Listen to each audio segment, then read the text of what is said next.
ગુજરાતમાં વધતા જતા ગુનાઓ, અસામાજિક તત્વો બેકાબુ, બુટલેગરો બેફામ અને સામાન્ય ગુજરાતી અને ગુજરાતના નાગરિકો માટે જીવન જીવવું મુશ્કેલ બને તે પ્રકારની પોલીસ વિભાગની કામગીરી, ગૃહ વિભાગની કામગીરી, જે રીતે ગુજરાતમાં શાંત અને સલામતીની વાતો કરનારી ભાજપાની ભ્રષ્ટ સરકારના શાસનમાં છેલ્લા 30 દિવસની અંદર 12 થી વધુ હત્યાઓ થઈ, 10 થી વધુ જીવલેણ હુમલા થયા અને સામાન્યપણે દિવસ ઉગે તો આપણે જોઈએ છીએ કે તલવાર અને હથિયારો સાથે બેફામ ને બેકાબુ બુટલેગરો સામાન્ય માણસને જીવન જીવવું મુશ્કેલ કરી રહ્યા છે.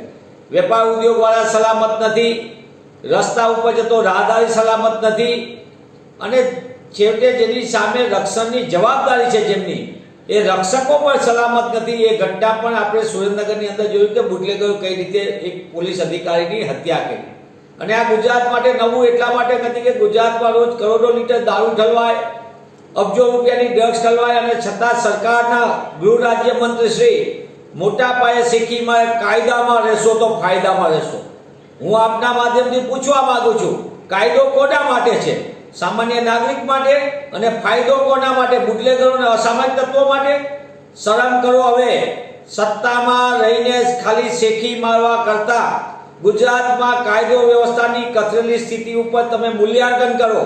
રાજ્યના મુખ્યમંત્રી શ્રી મૃદુ ને મક્કમતાની તો બહુ વાતો કરી છે, પણ એ મૃદુ કોના ઉપર છે? અસામાજિક તત્વો ઉપર છે અને જનતા ઉપર મક્કમ છે.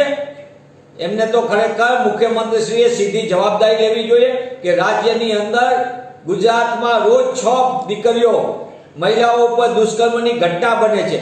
આ તો નોંધાયેલી ઘટના, ન નોંધાયેલી તેના કરતા અનેક છે. સામૂહિક બળાત્કારની ઘટનાઓમાં સતત ઉમેરો થાય છે અને છતાં શેખી મારે છે કે આપણી દીકરીઓ સલામત છે. ગુજરાતની અંદર ખુલ્લેઆમ બુટલેગરો અને અસામાજિક તત્વો પોલીસ ઉપર દમ મારતા હોય તે રીતે વટ કરીને સામાન્ય માણસની એફઆઈઆર ન નોંધાય, છતાં એનસીઆરબી કહે છે કે અમદાવાદ, સુરત, રાજકોટ, વડોદરા સલામત નથી. ગુનાખોરીનો આંક વધી રહ્યો છે. હત્યા, ખંડણી સહિતના ગંભીર ગુનાઓમાં ઉમેરો થતો હોય અને છતાં સરકાર વાતો કરે.